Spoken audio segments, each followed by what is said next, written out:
Uma certa vez, um doutor chamado Pierce foi hóspede de George Miller, um missionário, no seu orfanato. E uma noite, depois que todos se deitaram, George Miller o chamou para orar, dizendo que não havia coisa nenhuma para comer, a 2.000 pessoas. O doutor Pearson quis lembrar-lhe que o comércio já estava fechado. Mas George Miller também sabia disso, era tarde da noite. E depois da oração se deitaram, dormiram e ao amanhecer a alimentação já estava suprida em abundância para 2.000 crianças. Nem o Dr. Pearson, nem George Miller chegaram a saber como a alimentação foi suprida. A história foi contada naquela manhã ao senhor Simon Short, sob a promessa de guardá-la em segredo até o dia da morte do benfeitor. O Senhor despertou essa pessoa do sono à noite e mandou que levasse alimentos suficientes para suprir o orfanato durante um mês inteiro. E isso sem saber coisa alguma da oração de George Miller e do Dr. Pearson. Com a idade de 69 anos, George Miller iniciou suas viagens, nas quais pregou centenas de vezes, 42 nações, 3 milhões de pessoas. Ele dizia: creio que não fui dirigido a nenhum lugar que não houvesse prova evidente de que o Senhor me mandou para lá.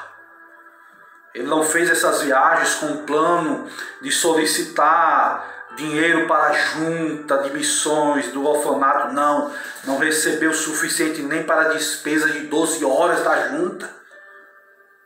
Segundo as suas palavras, o alvo era que ele pudesse, por meio da sua experiência, do seu conhecimento das coisas divinas, comunicar uma bênção aos crentes. Que ele pudesse pregar o evangelho àqueles que não conheciam ao Senhor. Mas ele disse: eu tenho um problema espiritual. Quer dizer, eu sinto constantemente a minha necessidade. Nada posso fazer sozinho sem cair nas garras de Satanás. O orgulho, a incredulidade, os outros pecados levariam ele à ruína, ele disse. Ele dizia: sozinho eu não vou permanecer firme um momento. Que nenhum leitor pense que devido à minha dedicação eu não me possa inchar, me orgulhar, ou que eu não possa descrer de Deus. Era a tentação que ele tinha. Que coisa forte. Um estimado evangelista falou acerca de George Miller. Ele disse que quando veio pela primeira vez à América, fazia 31 anos, e o comandante do navio era devoto, que ele jamais tinha conhecido.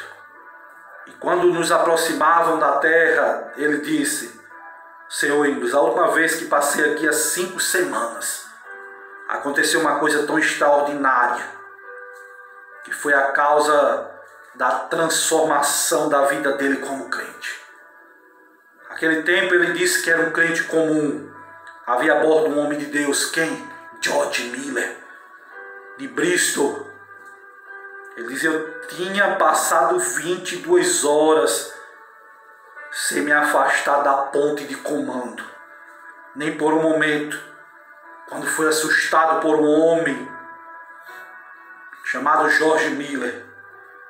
Ele disse: pois não, o que houve? E ele disse: comandante, vim dizer que tenho que estar em Quebec no sábado à tarde. E o comandante lhe respondeu: isso é impossível. Pois bem, se o Senhor não puder me levar, Deus vai achar outros meios de transporte.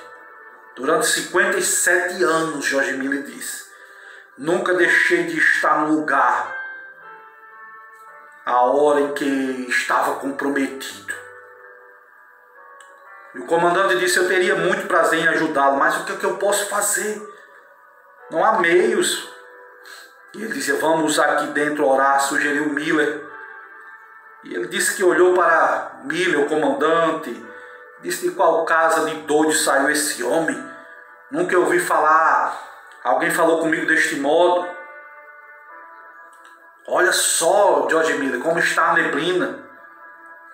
Não, respondeu ele, os meus olhos não estão na neblina, mas no Deus vivo, que governa todas as circunstâncias da minha vida.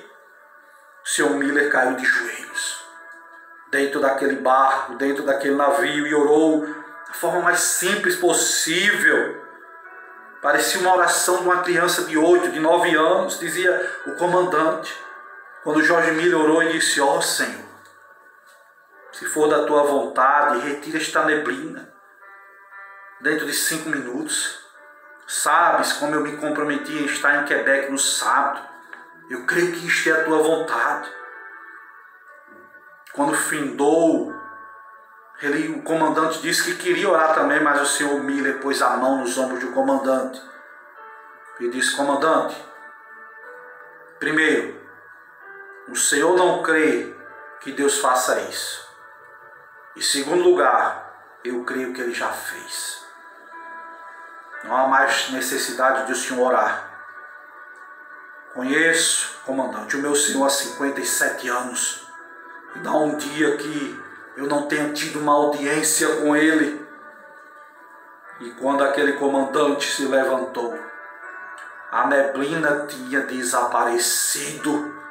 E no sábado à tarde, George Miller estava em Quebec para pregar a palavra de Deus, para a glória do Senhor Jesus. Em 1898, 93 anos, na última noite antes de partir para estar com Cristo, sem mostrar um sinal de fraqueza, de força física, foi chamado, na expressão usada por um amigo pessoal, o querido ancião Miller desapareceu de nosso meio para o lar. Quando o mestre abriu a porta e o chamou, os jornais das cidades publicaram por meio século da sua morte, a seguinte notícia: o orfanato de George Miller, em Bristol, permanece como uma das maravilhas do mundo. Desde a sua fundação em 1836, a cifra que Deus tem concedido unicamente em resposta às orações sobe a mais de 200 milhões de dólares. E o número de órfãos cresce para 20 mil pessoas. Apesar dos vidros de cerca de 400 janelas terem sido partidos por bombas durante a Segunda Guerra, nenhuma criança, nenhum auxiliar foi ferido. Que história surpreendente! Que Deus levante homens de fé como George Miller. Amém.